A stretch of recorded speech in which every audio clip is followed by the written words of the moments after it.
저는 결혼을 앞두고 있는데요. 네.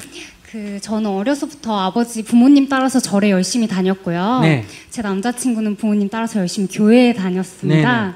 근데 저희가 내년 3월에 결혼을 하려고 하는데 네. 저희 아버지는 남편 따라서 교회를 가라 이렇게 말씀을 하시고 네. 저희 그 시어머님 되실 분은 종교는 다른 게 문제가 되지 않는다. 네가 교회를 다니면 되니까 이렇게 말씀을 하시더라고요. 네네. 네, 그런 거를 보면서 이제 저는 어떻게 해야 될지 좀 갈팡질팡하는 상태이고 저는 이제 불교를 워낙 좋아해서 그런데 이제 제가 행복한 결혼 생활을 하기 위해서는 어떻게 해야 될지 그걸 목사님한테 물으면 뭐라고 대답하고 스님한테 물으면 뭐라고 대답할지 딱 답이 안 나오나? 네, 아직 목사님한테는 안 나한테 여쭤봐가지고 물으면 그럼 교회 가라 그럴까 절에 가라 그럴까? 여쭤보고 싶었어요. 그럼 물어봐. 네, 그러니까 어떻게 하게 제가 교회를 가는 게 좋을까요? 절에 가야지 왜 교회를 가? 근데 그 남자친구를 어떻게 절에 데려갈 수 있을까요? 절이 좋아가지고 네. 어릴 때 절에 들어온 사람한테 절에 갈까요? 교회 갈까요? 그러면 절에 가라 그러지. 왜 교회 가라 그러겠어? 제가 근데 결혼 생활을 이제 해야 되잖아요. 근데 남편은 일요일마다 열심히 교회 자기 가는데 저기 불교가 좋으면 네. 그 남자 버리고 불교 믿는 남자하고 결혼하면 되지. 뭐 어려워 그거. 지금 남자친구랑 헤어지라는 말씀이신가요? 아니 내가 왜 남 사는 걸 헤어지라 말아 그러겠어. 아니 자기가 결혼하고도 절에 다니고 싶으면 네. 남자친구를 사귈 때 네. 절에 다니는 친구를 사귀면 되지 않냐 이 말이에요. 이미 제가 4년을 사귀었는데요. 이미 사귀어버렸어. 네, 그리고 내년에 결혼을 하기로 해서. 아이고 결혼해가 이혼도 안 한데 아직 안 했는데 뭐 어때? 그럼 뭐 큰일이라 그래.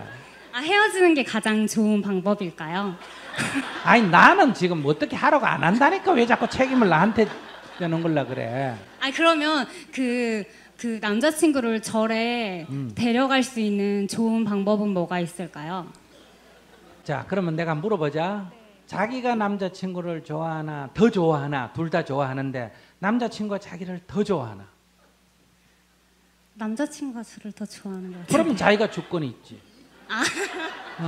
아니면 헤어져 내가 남자친구를 더 좋아하면 이 문제에 있어서 내가 질 수밖에 없어. 무슨 말인지 알겠어? 어쨌든 결혼을 해야 되니까 종교고 뭐고 팽개치고 잡아야 되니까 그런데 남자친구가 나를 더 좋아하는 것 같으면 조건을 딱 내걸면 되지 뭐 어려워. 그래서 데리고 종교를 나중에 하나로 하는 게 좋은 거죠. 행복한 결혼 생활을 위해서는. 그건 하나로 해도 되고 둘도 해도 되고 괜찮아. 이제 스님이라는 걸 떠나가 얘기하면 스님의 본분으로 얘기하면 무조건 불교가 돼야 되고 스님이라는 걸 떠나가지고 얘기하면 종교가 하나로 통일되면 더 좋지. 그런데 세상이 늘 원하는 대로 되나 안 되나? 안 되잖아, 그지? 네. 그러면 최선책은 둘 다 불교를 믿으면 좋지. 근데 둘 다 불교를 믿을 수 없는 상황이라면 나는 불교 믿고 그 사람은 교회 다니고 따로따로 다니면 차선책은 되지. 그 다음에 내가 교회로 가면 차악은 되겠지. 그러니까 그거는 이제 따로 해도 괜찮아. 서로가 존중한다면, 정말 서로 사랑해서 각자의 신앙을 존중할 수 있다면 나는 절에 다니고 상대는 교회 다니도 괜찮지. 왜 그러냐? 대한민국 헌법에 종교, 믿음, 신앙, 사상, 이념은 뭐다? 자유다 하고 헌법에 보장이 돼 있어. 그러니까 이것을 강제하면 헌법 소원 대상이 돼. 법에 보장된 국민의 권리를 억압하는 게 된다. 가끔 우리 사회에 여기 보면 종교를 믿는 사람이 국민의 기본권을 이렇게 억압하는 사람들이 가끔 있어요, 없어요? 있어요. 강요하는 사람, 타인에게 종교를, 신앙을 강요하는 사람이 있는데 이거는 그때는 헌법을 갖다 줘야 돼. 그러니까 남편이 교회 가자 그러면 나중에 뭐라 한다? 헌법을 복사를 해가지고 밑줄을 빨간 줄로 딱 꺼가 이렇게 남편한테 보여주면 돼요. 당신은 일본 사람입니까? 한국 사람입니까? 한국 사람이다 하면 한국 사람의 기본적인 권리는 어디에 보장되어 있냐? 헌법에 보장되어 있다. 헌법에 이렇게 돼 있잖아요. 이렇게 딱 보여주면 돼요. 이러니 저러니 하지 말고. 근데 자기가 지금 결혼하면 남편이 절로 올 것 같아? 자기가 교회를 끌려갈 것 같아? 제가 끌려갈 것 같아요. 왜? 근데 송구영 신 예배라고 그 아시는지 모르겠는데 연말에 꼭 교회를 가더라고요. 근데 저는 절에 연말에 안 가잖아요. 집에 혼자 있는다고 하기 그러니까 가자. 그럼 자기도 연말에 절에 오면 되잖아. 아, 결혼하기 전부터 따로 그냥 부부가 하나는 교회 가고 하나는 절에 가고 이렇게. 그럼 어때? 어차피 신앙이 다른데. 그럼 어때? 괜찮아. 그러면 약속을 해가지고 한 해는 같이 가고 교회 가고 한 해는 둘이 같이 절에 오고 이러면 되잖아. 우리도 연말에 늘 5일간 명상하거든. 네. 그럼 정토에 가입해가지고 네. 자기도 결혼하기 전부터 네. 올 겨울에 정토에 와서 명상을 하면서 남편한테 뭐라 그러냐면 나는 매년 연말에 연말 연초에 내가 어릴 때부터 이렇게 명상에 다녔다. 이거는 안 가면 안 된다. 그러니까 당신 결혼하면 이거는 허락해 줄 거냐 이렇게 사전에 약속을 받아. 그러면 남편이 저 남자친구가 자기를 좋아한다니까 그 정도 해야 결혼을 하지. 안 하면 안 될 거 아니야. 그지? 이거는 꼭 해야 되는데 여보 어떡하지? 이렇게 물어봐. 그러면 미리 약속을 받아 놓으면 되지. 알겠습니다. 꼭 끌려갈 것 같아서요. 아? 제가 교회에 끌려갈 것 같아서 뭔가 이렇게 사랑하는 사람을 위해서 좀 끌려가주면 또 뭐 어때? 네. 사실 크게 보면 아무것도 아니야. 네. 또 물어봐요. 아니요. 근데 한번 끌려가 봤는데요. 그 저는 목사님 예배가 안 맞더라고요. 재미도 없고 말씀하시는 것도 조금 그 아까 말씀하시는 것처럼 조금 이기적인 면이 이렇게 좀 보여요. 교회 가면 이렇게 풍기는 게 말씀. 모든 인간이 원래 이기적이니까 이기적인 얘기를 네. 해줘야 좋아한다. 복 받는다고 얘가 얘기해줘야지. 내가 이거 복 받는다 하는 건 허황되다 이러면 얘 다 안 좋아해. 막 웃고 좋아하는 것 같지. 그래도 복 빌 때는 다 나한테 안 하고 딴 자리가. 그게 인간이야. 이치적으로는 그렇대 복도 안 짓고 복 받는다 말도 안 된다 이래서 마음에서는 공짜를 다 바란단 말이야. 무슨 말인지 알겠어? 네. 그래서 이 법문 들을 때는 누구한테 오고 스님한테 와서 듣고 복 빌 때는 어디 간다? 딴 자리 가. 그거 용인해 줘야 돼. 내가 그것까지 다 막으려면 법문 들어도 안 와. 네. 그럼 허용해 줘야지. 그러니까 그런 그 사람들 이기적이기 때문에 교회 다니는 거예요. 아까 얘기한 대로 내가 말했잖아. 죄는 실컷 지어놓고 죄는 다 누 받으라 그런다. 예수님 보고 받으라 그래 아셨어요? 예수님께서 우리 죄를 다 대신 짊어지고 가셨기 때문에 우리는 뭐 좀 못된 짓 좀 해도 뭐하다? 괜찮다. 가서 뭐만 하면 된다. 회개만 하면 된다. 그럼 다 누가 짊어지고 간다? 예수님께서 다 짊어지고 간다. 그지? 네. 그래서 다 그 재미로 다니는데 그걸 갖고 자서 뭐라 그러면 안 되지. 저도 그 재미에 빠지면 어떡하죠? 괜찮아 뭐 빠져도. 괜찮아요. 그럼 자기는 이제 과보를 받지 뭐. 그건 재미일 뿐이지 과보를 받지. 그 네. 다음에 내 법회 있을 때 남자친구를 데려오면 억수로 재밌는 거 이런 거 보면 네. 야 불교도 괜찮겠다 이런 생각 할 거 아니야. 한번 데려와봐. 제가 데리고 가겠습니다. 어. 네, 감사합니다. 네. 우리 사회에 참 그래도 우리나라도 이 종교 때문에 집안에 갈등이 많이 생기지만 다른 나라에 비하면 우리나라는 종교 자유가 있는 편이 없는 편이에요. 있는 편이에요. 딴 나라는 진짜 이거는 불가능합니다. 원수입니다. 그런데 우리나라는 진짜 절에 다니다 교회 와도 교회 다니다 절에 가야 되고 이렇게 되지 않습니까? 그죠? 왜 이러냐? 우리가 옛날에 유불선 삼교가 서로 소통했잖아요. 그죠? 그런 힘이 있기 때문에 그래요. 어떤 게 불법이냐 이렇게 이해하셔야 돼요. 어떤 할머니가 저한테 와가지고 아이고 스님 걱정이에요. 무슨 걱정요? 그러니까 예, 제가 기도를 지금 열심히 하고 있는데 소원 성취가 안 될 것 같아요. 아니 왜 소원 성취가 안 되죠? 그러니까 무슨 기도를 하는데? 그러니까 우리 손녀딸 입시 기도해요. 어떻게? 관음 기도를 하거든요. 그런데 아이고 스님 우리 손녀딸이 교회 다녀요. 이래. 그러니까 할머니가 생각하니까 자기는 관세음보살을 열심히 불러가 손녀딸 그 대학 시험에 걸리도록 해달라는데 소녀딸은 어디 다닌다고? 교회 다니니까 관세음보살이 들어줄 것 같아? 안 들어줄 것 같아? 안 들어줄 것 같잖아, 우리 생각에. 그죠? 그래서 제가 뭐라 그럴게요? 할머니 걱정하지 마세요. 어떻게 해요? 아이고, 관세음보살이 보살님 같을까봐 내가. 관세음보살이 우리 같아요. 우리보다 마음이 넓어요. 넓지. 대자대비하신 관세음보살이 고3짜리 여자애가 교회 다닌다고 에이! 이놈 너는 안 돼! 하고 그렇게 하실 분이 아니에요. 아니에요. 그래서 걱정하지 마세요. 관세음보살님은 그보다 훨씬 더 넓으신 분이니까 그런 거 갖고 시비 안 하는 분이다. 이거예요. 그러니까 지금 중요한 거는 교회 다니냐 절에 다니냐가 핵심이 아니라 어떻게 진리로 가느냐, 이게 중요하다. 그러니까 우리가 지은 인연의 과보는 피할 수가 없다. 그렇다면 여러분들의 인생을 어떻게 살아야 될까? 복은 앉아놓고 복 주세요, 복 주세요 하면 줘요, 안 줘요? 안 준다. 그런 원리는 없어요. 그러니까 이 원리, 복을 지어야 복을 받고 죄를 지으면 벌을 받는다는 이 원리는 내가 복을 받고 싶으면 어떻게 해라? 복을 지어라. 이게 딱 행동 지침이 나오잖아요. 나 복 받고 싶다. 오, 그래, 복 지어라. 내 복 안 지었는데요. 그럼 뭐라다? 복 받을 생각? 하지 마라. 죄를 지었는데요. 하면 벌 받을 각오를 해라. 벌 받기 싫은데요. 그럼 어떻게 해라? 죄를 짓지 마라. 이게 딱 삶이 분명해지잖아. 지혜로운 자는 이렇게 살아가는 거야. 나에게 닥친 일은 다 내가 이전에 지은 인연의 과보기 때문에 기꺼이 받아들이고 이게 싫다면 다시는 잘못을 저지르지 않겠다 하고 계를 지키는 거예요.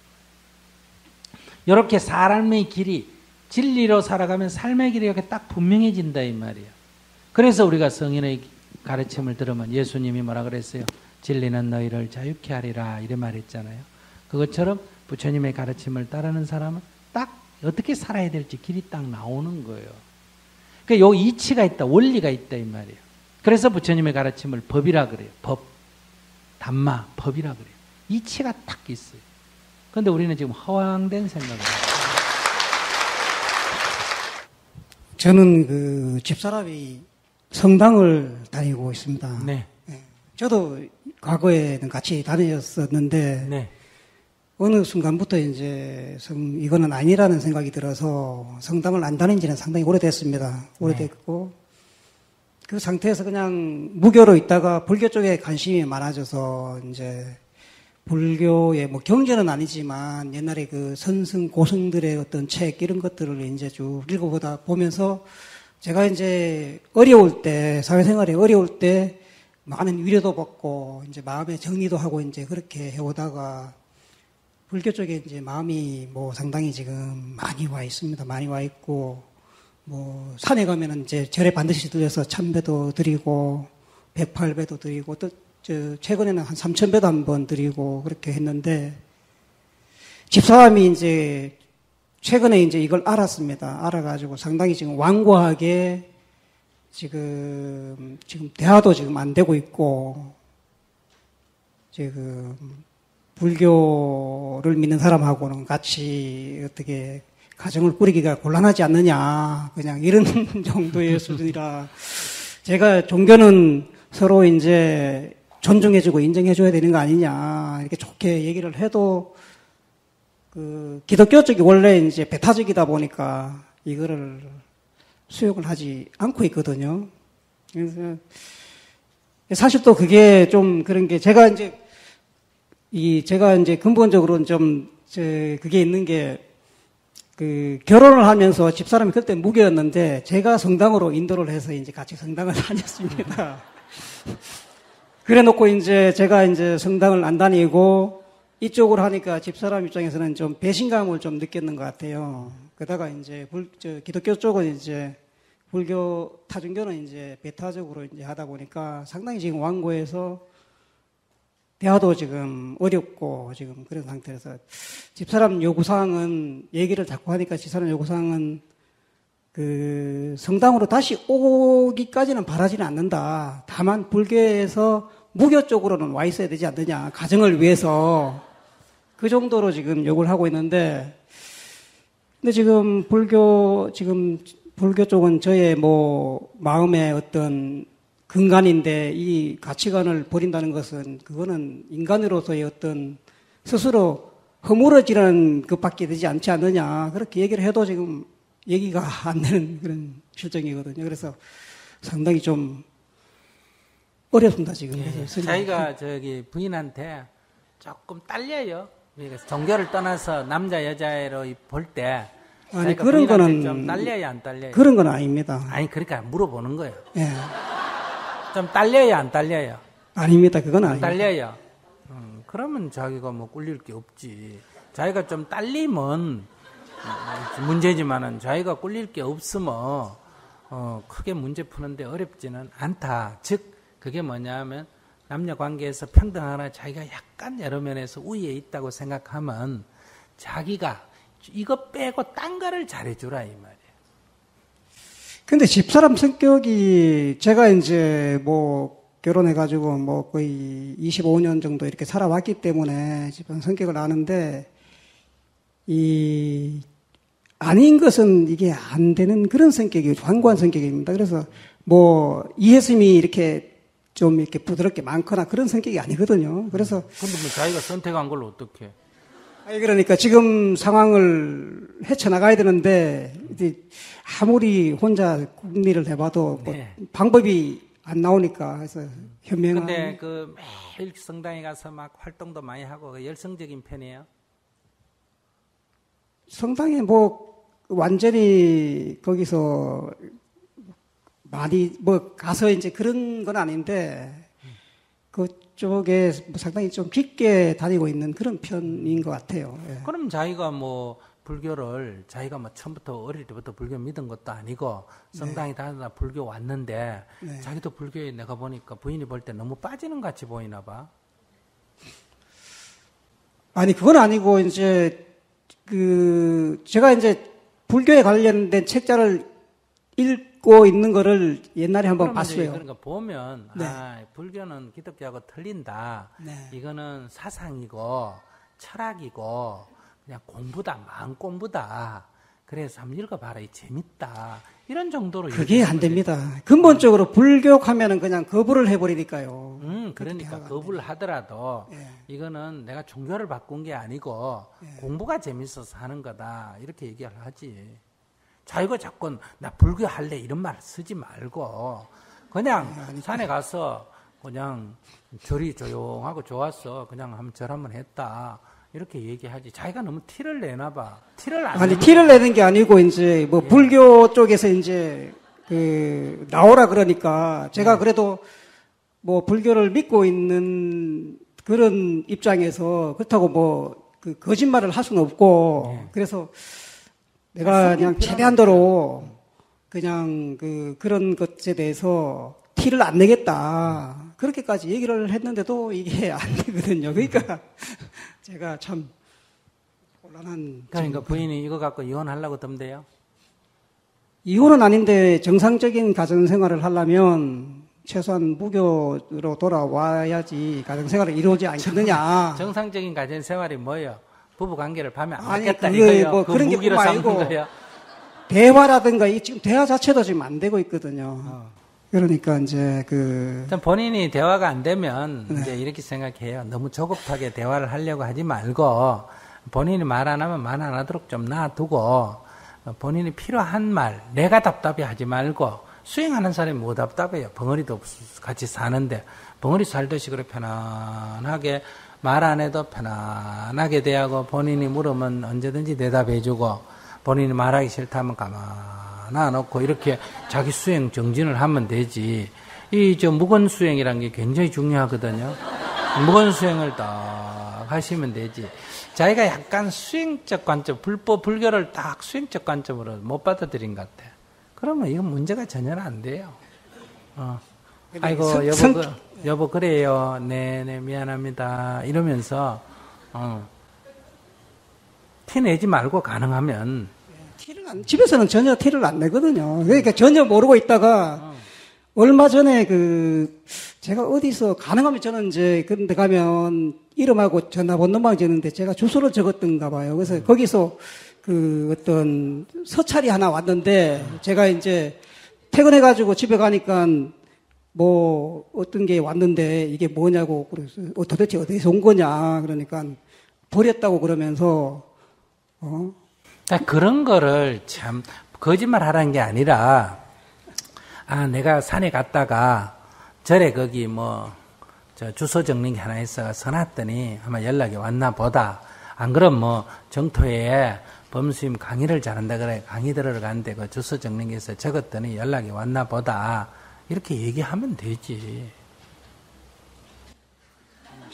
예, 알겠습니다. 시간을 좀 가지고 좀. 아니, 시간을 가지고가 아니라 자기가 편안해야 돼. 자기가. 그러니까 부인의 이런 마음을 이해를 하면, 다시 말하면, 그래, 내가 천주교라서 부인 보고 또 천주교를 끌고 가놓고 내가 또 절로 와가지고 본인이 좀 섭섭하겠다. 이렇게 생각하고 또 부인의 성격이 하나에 빠지는 그런 성격이다. 그러니까, 그래, 내가 이러니까 당신이 좀 힘들어하구나. 이런 거를 내가 이해하는 마음을 내면서 부인이 뭐라 그러면 그래 알겠다. 그 큰 문제는 걱정하지 마라. 인생이 자꾸 나이가 들다 보니까 궁금한 것도 많고 이런저런 공부를 하고 싶은데 이런 책 읽어보니 참 좋더라. 그게 네가 생각하듯이 그래 종교 문제가 아니고 선사들 이런 어록 읽어보면 이건 무슨 신을 믿어라 불교를 믿어라 이런 거 없지 않느냐. 그래서 내가 공부하는 거니까 너무 걱정하지 마라. 이러면서 자기가 절에 다니기 시작하면서 부부관계도 좋고 서비스도 좋고 설거지하는 사람이 들어와서 집 와서 설거지도 해주고 예를 들면 이렇게 변하면 종교 같은 거 크게 문제 안 삼는다. 근데 아무런 변화도 없이 그러니까 이제 하니 그래서 내가 아까 누가 위에 있나 이래 물어보는 이유는 그것을 내가 약간 꿀리는 쪽이 아니라 그러면 내 권리를 좀 내려놓고 이렇게 부인에게 서비스를 좀 더 잘하면 왜냐하면 내가 약간 밑에 있는 사람이 서비스를 더 잘하면 이게 뭐랄까 비굴하게 느껴지거든요. 무슨 말인지 아시겠어요? 그래서 상대가 더 얕볼 수가 있기 때문에 내가 그걸 먼저 물어본 거예요. 평등하거나 내가 약간 일상 삶에서 꿀릴 게 아닌 수준이라면 내가 오히려 이 종교를 제외하고 다른 문제에 대해서 부인한테 이렇게 어떤 건의를 하든지 얘기를 나눌 때도 이해를 더해주고 받아주고 이러면 부인이 살면서 우리 남편이 좀 바뀌었다 이런 생각이 들 거 아니에요.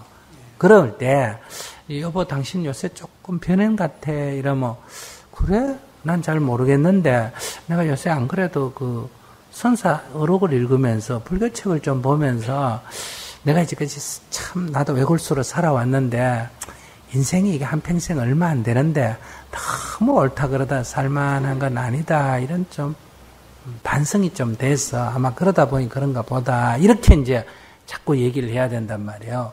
오늘 또 집에 가서 이렇게 부인이 절에 갔다 왔다 혹시 시비를 한다면 아이고 여보 죄송합니다 이렇게 하면 저 남자가 왜 저래 이러면 오늘 스님이 종교에 너무 집착하지 마라. 부부관계가 중요하니까 종교는 뒤로 내놔라. 이렇게 가르쳐 주더라.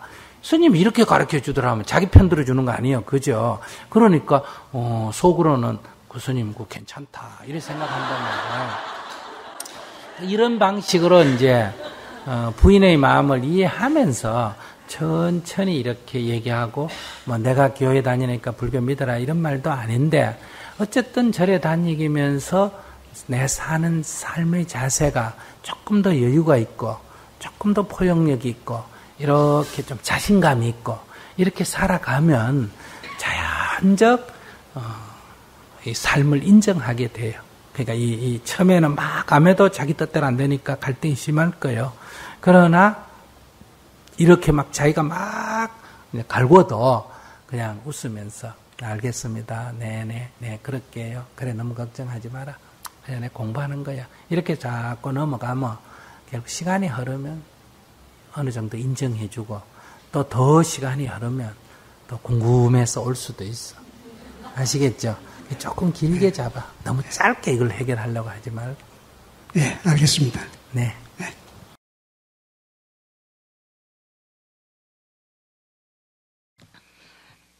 스님, 오늘 이렇게 여기서 뵙게 돼서 너무 반갑습니다. 저는 카톨릭 신자고요. 네네. 근데 저는 88년도에 저희 그 어떤 그 정치적 그 한국의 그 실정 때문에 혼자 이민을 떠나야만이 되는 그런 입장에서 혼자 캐나다로 왔어요. 그 당시에는 또 한국인하고 결혼할 입장은 아니었어요. 아주 복잡해요. 그 정치적인 한국 그 당시에 그 문제들이. 그래갖고는 외국인을 찾아서 저희는 외국인을 찾아서 결혼을 했어요. 2년 후에 90년도에 했죠. 그래서 저희 남편은 모슬렘이에요. 저는 캐톨릭이고요. 모슬렘 이락 출신인데요. 영국에서 공부했고.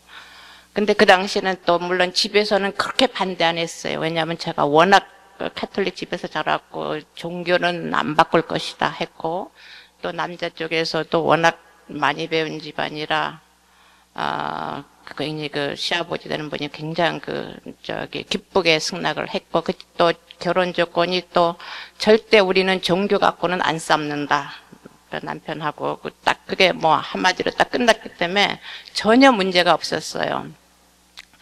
근데 자식을 낳아서 딸이 한 4살쯤 5살쯤 되니까는 나는 가톨릭으로 끌고 오고 싶고, 한마디 영세를 시키고 싶고, 남편은 또 모슬렘 쪽으로 하고, 그거는 뭐 인간의 본능이니까는 제가 인정을 그렇게 한데, 그 남편은 딸을 어떻게 해서라도 모슬렘 쪽으로 이렇게 해보려고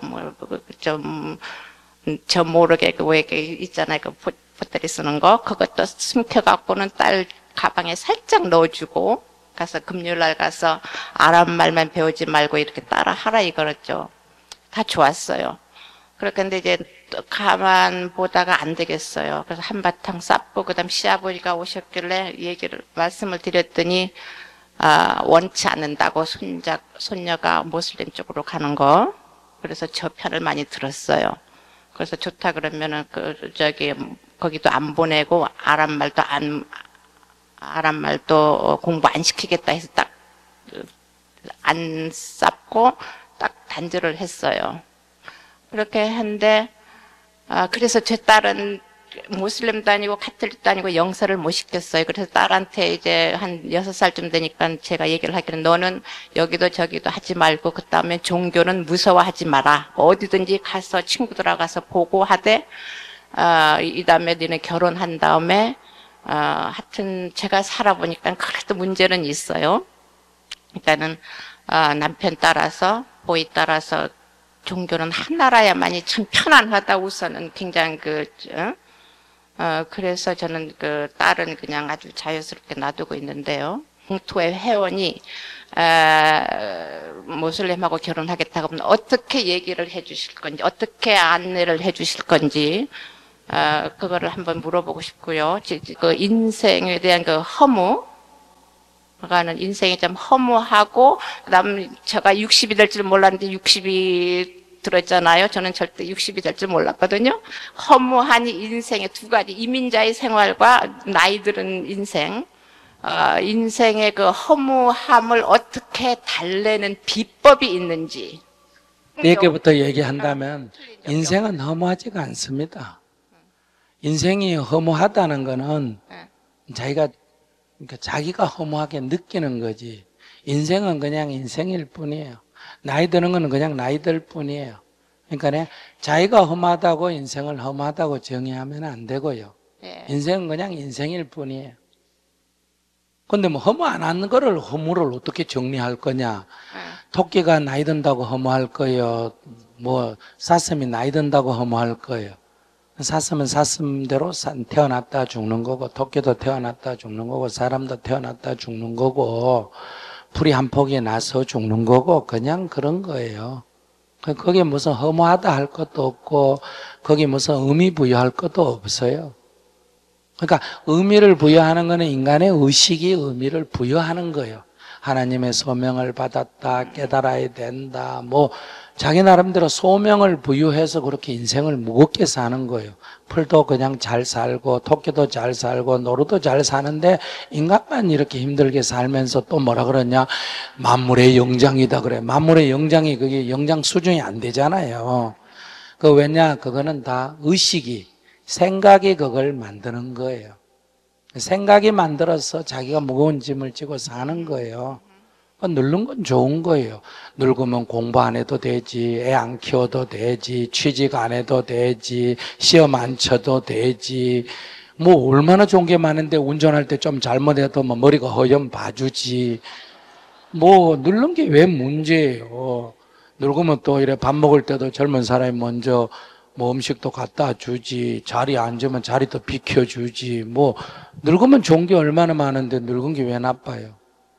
그러니까 늙어서 젊은 사람을 흉내내면 늙은 게 이제 힘들죠. 젊은 사람처럼 빨리빨리 걸어 다니려니까 다리가 잘 안 움직이니까 늙은 게 문제인 것 같고, 눈이 잘 안 보인다고 문제 삼으니까 그렇고, 컴퓨터를 빨리빨리 치려니까 안 되니까 문제 삼고, 그거는 내가 노래 잘하는 사람을 보고 나도 노래했으면 하니까 내가 열등의식을 갖는 것처럼 자꾸 기준을 자기에게 안 잡고 남에게 잡아놓고 비교하는 데서 생기는 현상이지, 늙는 거는 아무런 문제가 없어요. 그러니까 그냥 늙은 건 다만 그렇게 늙어갈 뿐이에요. 그건 허무한 거 아니에요. 사람이라는 게 어떠냐, 봄에는 잎이 피고 여름에는 무성하게 자다 가을에는 낙엽이 지고 겨울에는 가지가 있다가 또 봄에 잎이 피는데, 가을에 낙엽 안 떨어지면 봄에 잎이 필 수 있어요? 없어요? 없잖아. 근데 사람이 괜히 낙엽을 밟으면서 아이고 외로워라 이렇게 그 미쳐가 지가 혼자 그러는 거예요. 그러면 낙엽하고 외로운 거하고 무슨 관계가 있어요? 자기가 그냥 그런 생각하는 거예요. 그러니까 저 달 뜨는 거 보고 오늘 밤은 달마저도 나를 슬프게 하는구나. 뭐 달이 뭐 할 일 없어가 니를 슬프게 하겠어요. 달 뜨는 거 보고 내가 슬퍼하는 거지. 그러니까 달이 나를 슬프게 한다, 그는 시의 표현이지 달이 어떻게 나를 슬프게 하겠어요. 그러니까 내가 늙은 걸 보고 자기가 그냥 슬퍼한다, 즉 젊음을 부러워한다 이 말이거든요. 젊은 애들이 늙은 걸 부러워하면 나이 위로 올리고, 그래서 어릴 땐 다 나이 위로 올려요, 안 올려요? 나이 자꾸 올려요. 15살인 게 16살이라 그러고, 미성년자인 게 머리 풀어놓고 성년이라 그러고, 날 자꾸 올리잖아. 왜? 어른이 부러우니까. 근데 또 나이 들면 어때요? 자꾸 뭐 몇 살이에요? 이러면 저요 미국 나이로, 한국 나이로 자꾸 이러면 나이에 무슨 미국 나이 있고 한국 나이가 있어요. 그냥 32이면 32이다, 40이면 40이다, 60이면 60이다. 그건 뭐 60 하나면 어떻고 60 뭐 5대 가지고 뭐 62이라 그랬다. 그건 한국 나이고요. 미국 나이로는 아직도. 그거 다 그러니까 늙으면 젊은 걸 부러워하고, 젊으면 늙은 걸 부러워하고, 남자는 여자를 부러워하고, 여자는 남자를 부러워하고, 머리가 검으면 노란 걸 부러워하고, 노란 건 검은 걸 부러워하고, 이렇게 해서 생긴 문제예요. 인생은 그냥 인생일 뿐이에요.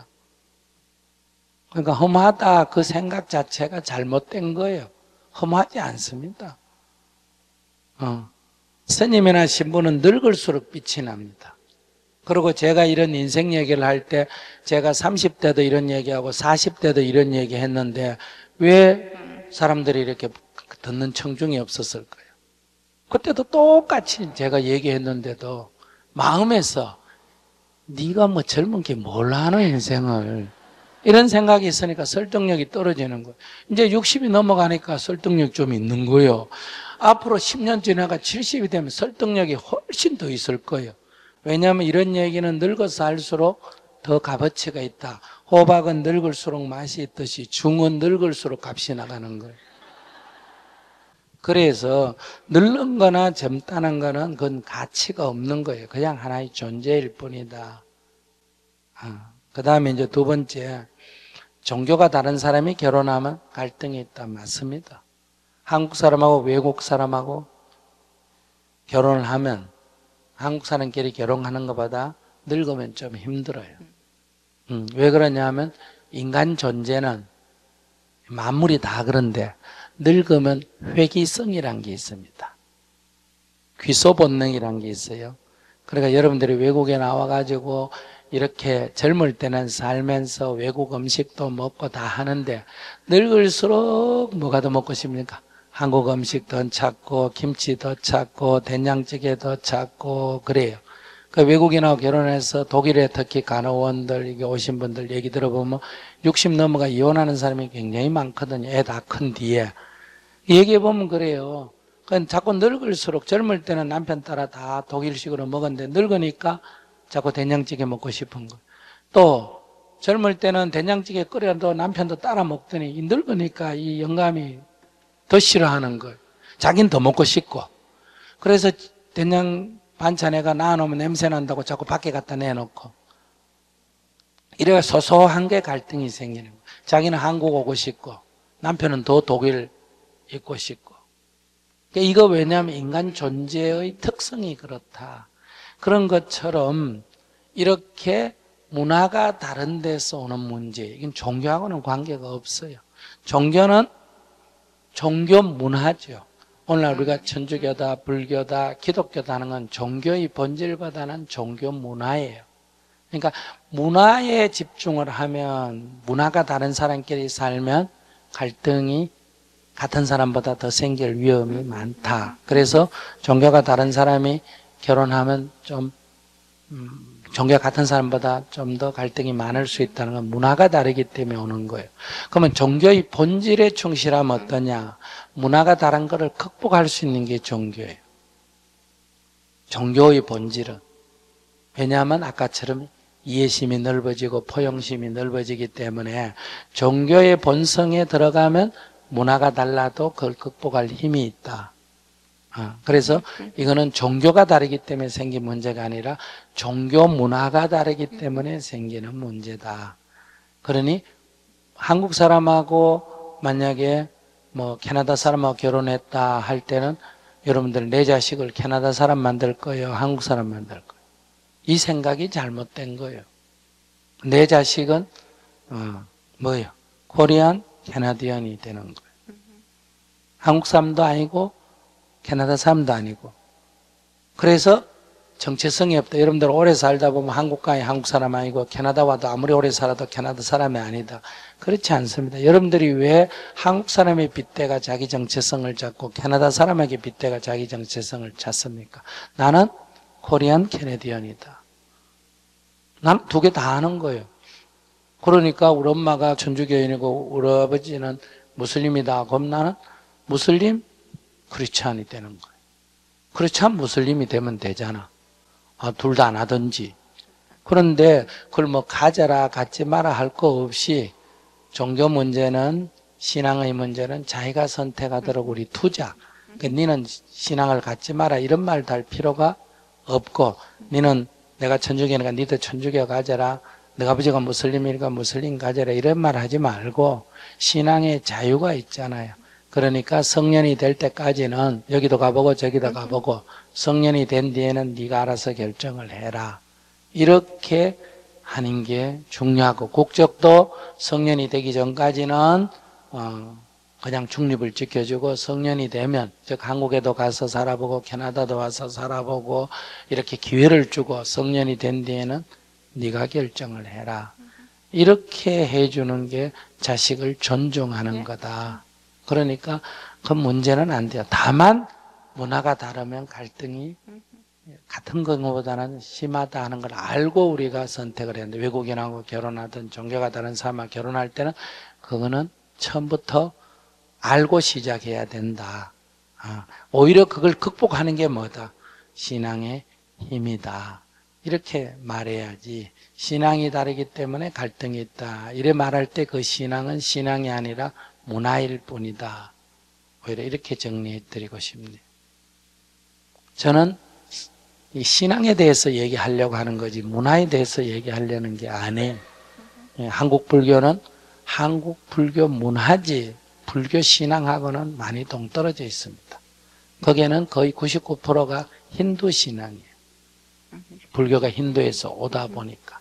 부다의 가르침이란 건 아주 조금밖에 없고 전부 다 힌두 신앙이 불교 이름으로 아까 유대 신앙이 여러분들 그리스도가 오늘날 일부 개신교에서 주장하는 건 들어보면 유대의 논리는 똑같은 거예요.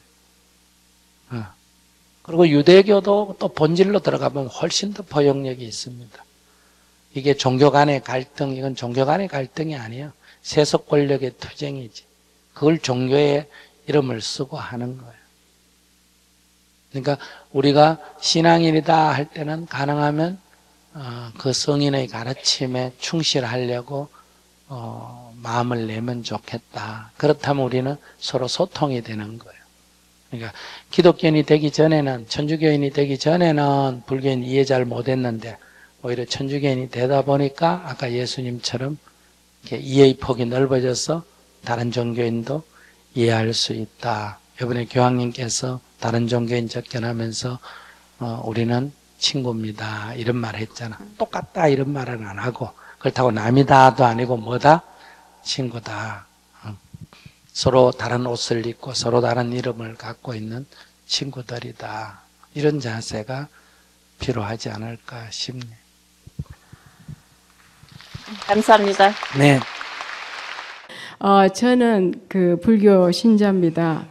아주 오랫동안 불교 신자고, 제가 이제 애들 양반이 일찍 돌아가시고 불교에 의지하면서 이때까지 살아왔는데, 얼마 전에 아들을 소개로 결혼한 양반이 유태인입니다. 근데 그분이 또 열심히 그 신학을 가기 때문에 오늘 또 양 깊은데, 그 양반도 절에 자주 오시고 저도 신학을 가는데 애들이 하는 말이, 아니 간사라, 지금 내가 말을 똑바로 못 들었어요. 그러니까 남편 돌아가시고 예, 이제 그렇게 자기가 아이가 지금 결혼했다는 거, 자기가 아니, 재혼했다는 거. 제가 재혼을 했는데, 재혼을 했는데 예, 남편이 유대인이다. 예, 이 유태인인데 이 양반은 이제 총각으로 저는 애 둘이를 데리고 결혼을 했는데 네네. 저는 양반이 올해 일찍 돌아가시고 불교에 의지하고 살다가 그 굉장히 기도를 많이 했는데, 애들은 이제 엄마가 돌아가신 다음 우리가 49제를 지내야 되는지, 아버지 쪽을 볼 때는 유대식이고 엄마 쪽을 보면 49제를 지내야 되는데, 저는 이제 양반 돌아가시고 난 뒤에 모든 이 삶을 이 종교에 의지하다 보니까 제가 또 애들 지금 입장 난차지만 제가 건강경까지 다 외웠던 입장이다 보니까 뭐 제 삶에는 뭐 신나게 살았고 또 지금 가더라도 뭐 신나게 갈 수 있습니다 했는데, 애들이 자기들이 헷갈린다 이거지. 엄마 돌아가시고 나면은 우리가 49제를 지내야 되는 건지 유태인식을 해야 되는 건지 제사를 어떻게 해야 되는지 그거를 묻더라고요. 근데 제가 만약에 이제 죽게 되면 우리 양반이 하는 말이 유태인은 그 지금 무덤인데 거기에 이제 그거를 기적을 해야만이 같이 묻어질 수 있는데, 이 양반은 꼭 죽어도 나하고 같이 묻히기를 바라는 거래. 그래서 저도 좀 입장에 어떻게 말을 해야 될지 스님께서는 잘 아시니까 영적 문제를, 그래서 좀 답변해 주시면은 우리 아들이 여기 있으니까 좀 부탁합니다. 그건 뭐 살아있는, 죽은 뒤의 얘기는 살아있는 아이들이 좋은 대로 하면 돼요. 예. 죽은 뒤의 얘기는. 예. 그러니까 엄마가 죽었다. 엄마가 독실한 불교 신자인데 내가 기독교 신자다. 그러면 기독교식으로 장례 치러도 돼요. 아무 문제가 없어요. 우리 아버지가 목사였는데 아들이 불교 신자다. 그럼 돌아가시는데 불교식으로 장례를 치르면 돼요. 장례라는 것은 그냥 하나의 문화일 뿐이에요. 하등 중요한 거 아니에요. 본분하고는 아무 관계 없어요. 그럼 스님 마음대로 그렇게 얘기하느냐? 그렇지 않습니다. 부처님이 돌아가실 때 제자 안 한다고 물었습니다. 장례는 어떻게 치를까요? 돌아가시기 직전에. 그러니까 그런 걱정은 너가 하지 마라. 신심 있는 제가 신자들이 알아서 할 거다 그랬어요. 그러니까 부처님이 돌아가실 때 부처님 장례를 부처님의 제자들인 수행자들 보고 너가 그런 건 신경 쓰지 마라. 그건 누가 알아서 한다? 제가 신자들이 알아서 한다 이 말이에요. 제가 신자들이 알아서 한다는 건, 제가 신자라는 것은 그들의 풍속대로 할 거다 이 말이에요. 내 말 다 알겠어요? 제가 신자들이 알아서 할 거라고 무슨 말이라고? 그들의 풍속대로 할 거다. 이게 중요한 거예요. 그러니까 장례는 이미 영혼이 떠난 시신은 그냥 하나의 고깃돈배기에 불과한 거예요. 그러니까 사람들은 바닷가에 사는 사람은 용궁에 보낸다. 용궁에 바닷속에 이상세계가 있다니까 돌을 매달아가 어떻게 한다? 수장을 하는 거고, 티벳 같은 데는 하늘나라에 간다 하니까 하늘나라에 많이 올라가도록 어떻게 한다? 잘라가지고 바위 위에서 독수리가 먹도록 해줘요. 그럼 독수리가 먹고 하늘이 나르니까 영이 하늘로 간다 이렇게 생각하고, 또 중국 같은 데서는 영들은 땅 속에 산다 이러니까 땅에 묻어주고, 그러니까 그거는 다 그들 방식으로. 인도에서는 윤회를 믿으니까 해탈하기 위해서는 사라져 이렇게 딱 태워버려야 어때요? 이 세상에 뭐가 없다? 집착이 없다. 즉 윤회를 해야 되는데 이 세상에 집착이 있으면 못 가잖아, 그죠? 그러니까 어떻게 한다? 흔적 없이 근거를 없애버리는 거예요. 그래서 태운다. 그러니까 부처님이 돌아가신 그 동네, 돌아가신 그 마을 사람들인 부처님이 누구든 그들의 풍속대로 부처님이 무슨 족이다. 우리가 볼 때는 부처님이 중요하지만 그들은 이 사람이 당시에 종족으로 무슨 종족이 있냐 이걸 중요시하는 거예요. 무슨 말인지 아시겠어요? 그러니까 브라만 족이냐, 크사트리아 왕족이냐, 바이샤 이 평민족이냐, 수드라 노예족이냐 이걸 중요해요. 부처님 원래 어느 족 출신이라 그랬어요? 왕족 출신이죠. 그 왕족의 예법에 따라서 장례를 치른 거예요. 그러면 그 불교하고 아무 관계 없어요. 그분의 출생 세속 풍속대로 장례를 치는데 그게 화장이에요. 그러니까 그런 방식으로. 그래서 전륜성왕처럼 장례를 치르라 이런 말이 나온 이유는 그분이 왕족이니까 왕족에 맞게 제가 신자들이 장례를 치른 거예요. 만약에 부처님 한국에 태어났으면 어떻게 장례를 치렀을까? 아마 매장을 했거나 그러겠죠. 티베트에서 태어났으면 또 다른 방식으로 했겠죠.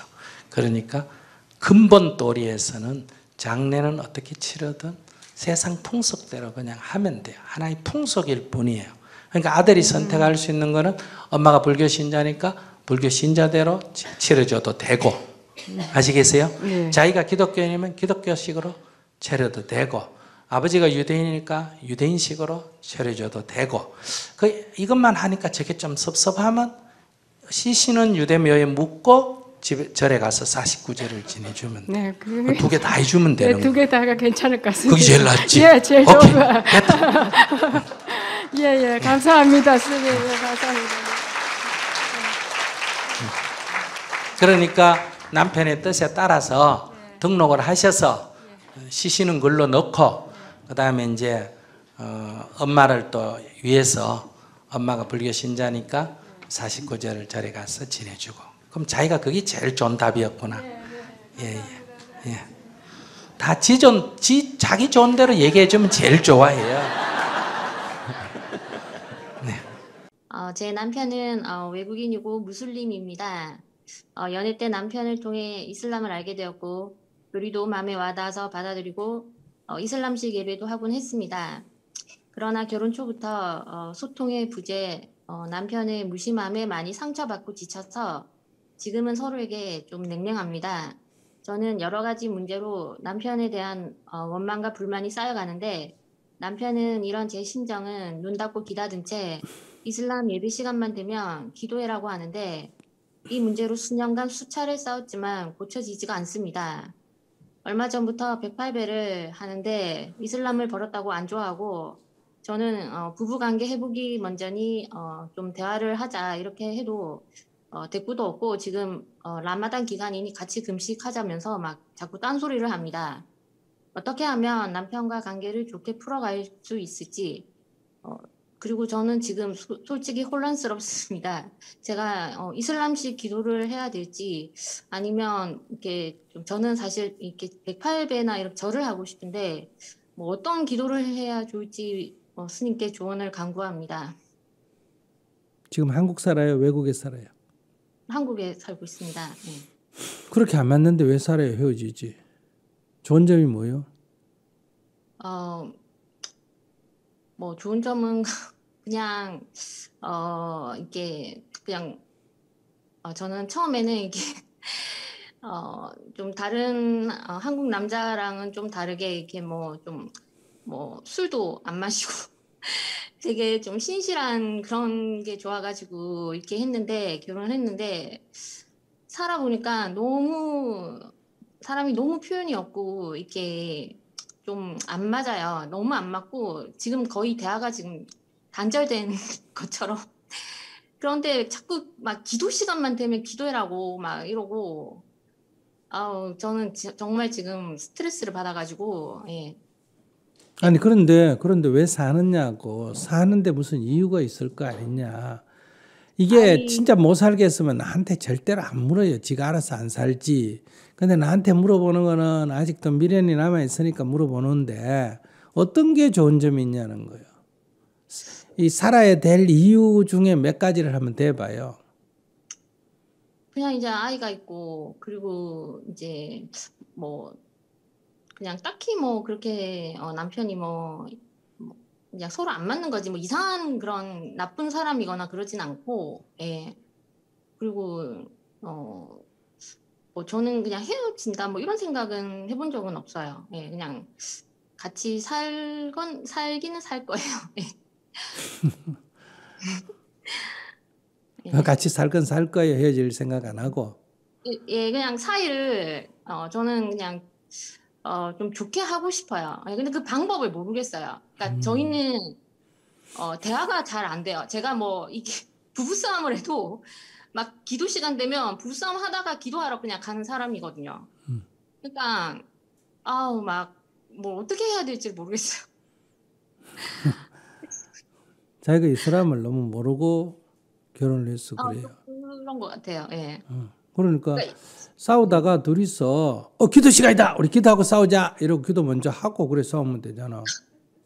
아니 그런데 제가 처음에는 이제 남편하고 얘기를 해보고 너무 처음에 제가 좋아했어요. 이슬람을 너무 좋아하고 그래서 원래 저는 불교를 믿어가지고 절을 또 많이 하고 했었는데 이슬람도 좋고 해서 저는 이제 이슬람식 기도도 막 계속 같이 해왔어요. 근데 계속 이제 남편하고 너무 이렇게 부딪히면서 저는 이제 원망 불신 불만 이런 게 막 쌓이면서 그러니까 뭐 때문에 불만이 생겼냐고.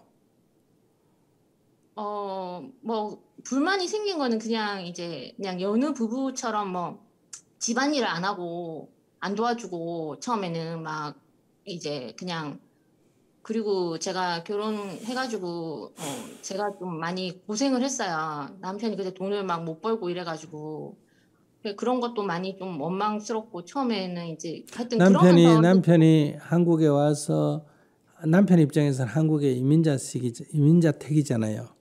예. 그런데 이민자가 와가지고 돈을 처음부터 잘 벌 수가 있어요. 아까 결혼하기 전에도 거의 남편 돈을 잘 못 벌고 제가 벌고 막. 글쎄, 그러니까네 이민자인데 자기가 남편 돈 잘 번다고 해서 결혼한 건 아닐 거 아니에요. 그건 아니죠. 예. 그러면 그건 불만으로 삼는다는 건 맞지 않지. 그 돈을 잘 벌 거라고 생각해가 결혼을 했는데 돈을 못 벌면 불만일 수가 있는데 처음부터 이민자인 줄 알았고 남편이 결혼하기 전에도 돈을 못 벌었고 그러니까 돈을 못 번다는 게 불만의 원인은 될 수가 없다는 거예요. 그건 처음부터 내가 알고 있었던 일이니까. 이 사람이라는 것도 불만의 원인은 되지 않는다. 이 사람인 줄 모르고 결혼을 했는데 알고 봤더니 이 사람이다 할 때는 불만의 원인이 되는데 이 사람인 줄 알고 결혼한 이 사람은 하루에 5번씩 기도한다. 이걸 모르고 했다 그러면 자기가 어리석게 한 거지. 이 사람은 어떻냐 하면 택시 기사를 하는데 내가 택시를 타고 갔어요. 아프간에서. 택시를 가다가 사막을 막 지나가는데 택시를 타는 사람은 급하니까 택시 타지 한가한데 왜 택시를 타겠어요. 근데 차를 떡 세워놔. 절로 가. 그래서 나는 오줌 누러 가는 줄 알았어요. 그랬더니 허연 천을 하나 딱 깔아놓고 거기서 기도하는 거예요. 그러니까 그것도 뭐 손님한테 양해를 구하는 것도 아니고 그냥 딱 가다가 차 딱 세워놓고 가서 기도하고 오는 거예요. 공항에서도 아무 데서나 없대라 기도하는 거예요. 그러니까 이제 공항 관리하는 사람들이 이 사람은 뭐든지 어디든지 엎드려가 기도한다. 이러니까 모든 공항에, 국제공항에는 이 사람들을 위해서 기도하는 실을 따로 만들어 놔 있어요. 나도 가끔 공항에서 기도할 때 거기 가서 하거든요. 거긴 딱 기도하도록 따로 만들어 놔요. 그럼 이렇게 그건 이미 이 사람 기도하기 때문에 문제가 있다. 돈을 못 벌기 문제가 있다는 건 자기가 불만을 한다면 그건 자기 문제지 남편 문제는 아니라는 거예요. 그건 결혼할 때 이미 전제되어 있었기 때문에.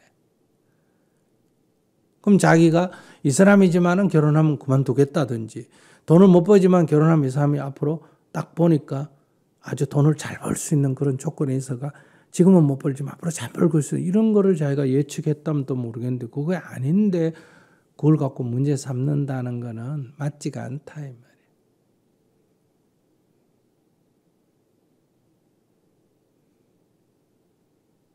그리고 또 이슬람 문화라는 거는 이슬람 종교가 문제가 아니라 중동 지역은 아직도 봉건적 문화가 남아있다 이 말이에요. 유교가 문제가 아니라 우리가 조선시대에는 봉건적 문화가 있잖아요.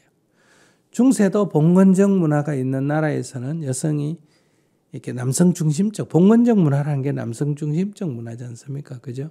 그러니까 이 사람은 종교 문제가 아니라 그 사회 전체가 중동 지역은 봉건적 아직 문화가 남아있다. 이런 얘기예요. 기독교도 봉건 시대는 남성 중심이었고 유교도 봉건 시대는 남성 중심이었고 불교 국가라 하더라도 봉건 시대에는 남성 중심이었어요.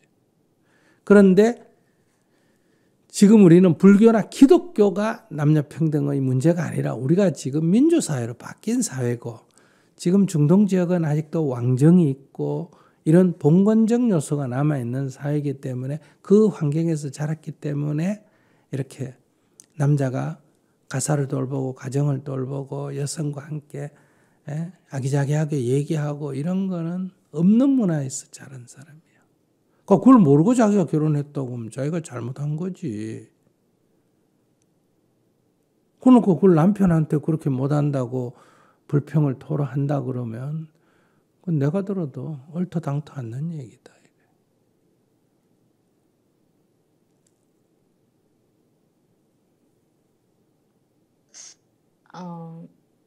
네, 그러면은 제가 지금 어떻게 어떻게 이제 좀 남편을 이해하면서 뭐 기도는 그러면 제가 어떻게 해야 되는지.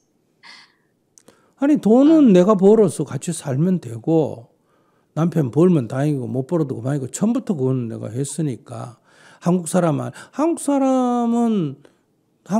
또 좋은 점도 있지만 한국 사람이 갖는 그런 여러 가지 좀 남성적인 그런 것이 자기 마음에 안 들어가지고 눈도 크고 코도 크고 키도 큰 남자를 아마 찾았는 것 같은데 그러니까 이제 그 좋은 면이 있는 반면에 이제 이민자니까 아직은 나중에는 어떨지 모르지만 돈을 잘 못 버니까 자기가 벌어서 살면 되는 거고 그다음에 이슬람이니까 그 이슬람 자기 기도하는 걸 인정해야 될 거고 거기서는 이슬람끼리만 결혼하도록 돼 있어요. 천주교도 천주교인만 결혼하도록 돼 있잖아요. 이슬람만 그런 게 아니에요. 그러니까 자기가 결혼을 했으면 이슬람 율법에 따라서 자기가 하루에 5번씩 기도하면 되잖아요. 근데 이게 조금 남편을 제가 조금 이게 사이가 안 좋아지기 시작하면서 저도 이렇게 예전 같이 기도를 하면서 뭔가 그냥 영혼 없는 기도하는 느낌이거든요. 이슬람식 기도를 하면서. 아니지. 그거 형식은 이슬람식으로 하고 속으로는 자기가 자기 참여를 하면 되지. 그건 뭐 어려워요. 아, 그래요? 그럼. 그러면 속을 어떻게 스크린 같이 내 속을 볼 거야. 어떻게 해요. 부처님이라고 하지 말고 알라라고 하면 되지. 알라라고 하지만은 용어는 알라지만은 마음은 부처님이라고 생각하고 기도하면 되지. 그게 뭐 어려운 일이라고. 그리고 하루에 5번 기도하면 되지. 그리고 요즘 라마단 기간이면 중동은 무조건 해 있을 때는 밥을 안 먹거든요. 그럼 자기도 해 있을 때 밥을 안 먹어야지. 해 있을 때 밥 안 먹는 게 뭐가 어려워요.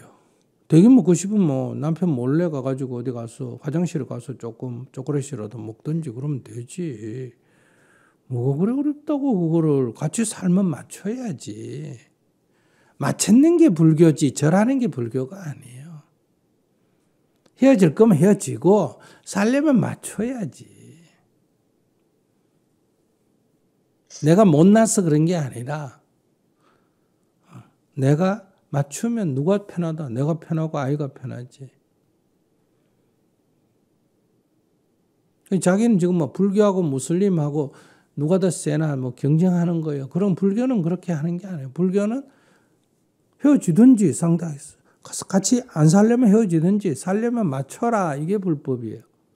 백팔배하는 게 불교가 아니고 염불하는 게 불교가 아니고 나와 다른 상대를 인정하고 그 사람하고 같이 하려면 그 사람 입장에서는 그럴 수도 있겠다 이해하고 그거 맞춰주는 게 불교예요.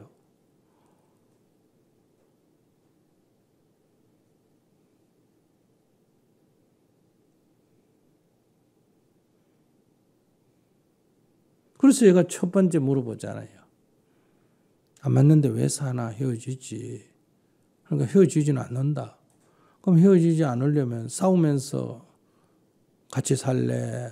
안 싸우면서 같이 살래? 안 싸우면서 같이 살고 싶다. 어떻게 하면 안 싸우면서 같이 살나? 맞춰라.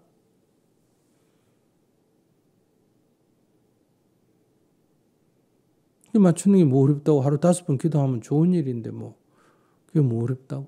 그건 자기가 지금 어떤 생각을 가지고 있냐. 부부 뜻도 못 맞추는 게 네가 알라한테 기도만 한다고. 네 기도만 하지. 네가 내 마음도 몰라주면서 형식적으로 기도한다. 이런 식으로 자기가 지금 딱 속으로 평가해가 상대편 기도하는 거를 그냥 비웃는 거예요. 속으로. 에이 그 기도 안 많아. 기도 안 많아. 나하고 대화도 안 되는 게 기도 안 많아. 그러니까 하나님 안 가지 좋아하겠다. 이런 식으로 자기가 자기 생각하고 비웃고 있는 거예요. 지금. 그러니까 자기 속이 불편하지. 네, 맞아요. 그렇게 하지 말고 신앙이 서로 다르니까 결혼할 때는 다른 걸 인정하고 살기로 했고 그런데 그들의 문화를 내가 받아들여야 돼. 그게 옳아서 받아들이는 게 아니라 같이 살려면 받아들여야 된대 말이야. 내 부인이나 내 남편 될 사람이 캐톨릭 신자다. 그러면 내가 세례를 안 받으면 결혼을 못 해요. 속으로 어떻든 일단 성당에 가서 교육받고 세례를 받아야 결혼이 허용된단 말이에요. 그들은 문화가 그래. 그러니까 아무리 좋아도 난 막 그렇게까지 하면서 결혼하고 싶지 않아. 그래, 친구로 지내자 이러든지 되게 좋으면 그냥 가서 교육받고 세례받고 결혼하든지 그런 거지. 결혼하고 싶고 세례는 받기 싫고 그럼 그건 지 고집대로 하겠다는 거지.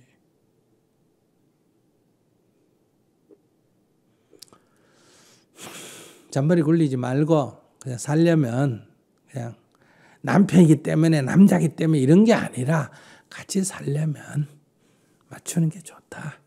특히 애들을 키우는 엄마로서는 마음이 편해야 되고 마음이 편하려면 어떻게 하냐. 그래 하자는 대로 하면 돼. 나쁜 짓 안 술 먹지 않은 것도 아니고 남 때리지 않은 것도 아니고 도둑질 하지 않은 것도 아니고 기도하지 않은데 그걸 같이 왜 못해.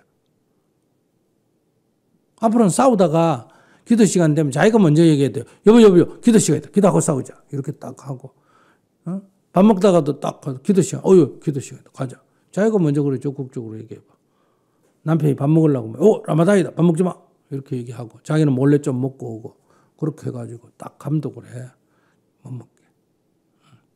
그 좀 이니시터브를 이렇게 적극적으로 쥐어야 된다 생활을. 이걸 이제 불교 용어로 수처작주라 그래. 어디를 가든 내가 주인이 된다. 주어진 조건에서 내가 딱 주인으로서 행동한다. 이런 자세를 한번 가져보면 좋을 것 같아요. 네, 감사합니다. 뭐 어려워. 그렇게 살아보고 한 1년 그렇게 무조건 맞춰보고 안 되면 또 그때 가서 또 생각해보고 살지 말지 또 생각해보고 안 살겠다 하면 안녕히 계십시오. 끝내면 되고 미워하지 말라는 거예요. 그 다음에 또 살려면 싸우고 사는 게 낫겠다. 안 싸우고 사는 게 낫겠다. 안 싸우고 사는 게 낫다. 그럼 맞추자. 더 맞춰보자. 뭐 작년 1년도 맞췄는데 뭐 1년 더 맞춘다고 뭐가 문제고 이렇게 가볍게 생각하라는 거예요. 인생살이를.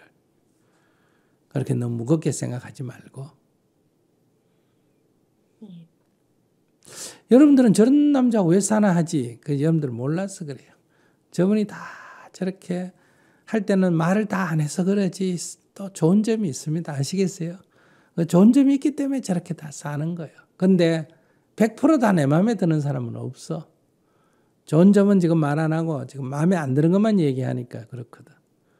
다 100% 내 마음에 들 수가 없어. 마음에 드는 것도 있고 안 드는 것도 있는데 마음에 드는 건 다행이고 안 드는 거는 서로 다름을 인정하고 같이 살려면 상대에게 맞추면 돼. 뭐 대화해가 닌 니고 난 나고 이렇게 서로 또 각자를 인정하고 사는 길도 있는데 무슬림에서 종교는 니는 불교 믿고 나는 무슬림 믿고 이래 안 돼. 그 사람들 사고방식은. 불교는 그런 게 되는데 무슬림은 그렇게 안 된다니까. 같이 살려면 같이 해야 돼. 아이들이 크면 아이들이 뭐 자율적으로 무슬림이 되든 뭐 불교가 되든 아이들 종교 자유. 무슬림은 안 그래. 기독교는. 그럼 무조건 무슬림이 돼야 돼. 그런 거 잘 모르고 결혼했다. 그럼 자기가 어리석은 거예요. 남자 키 큰 것만 보고 결혼했든지 코 큰 것만 보고 결혼했든지 뭘 정신 혼이 빠져가지고 결혼한 거예요. 그러니까 아직 이혼할 정도는 아니라면 먼저 좀 노력을 해봐라. 네. 좀 맞춰봐요. 네. 하루 5번 기도하자는 거 좋은 일이잖아. 좋은 일 뭐 10번 하자는데 그게 뭐 힘들어.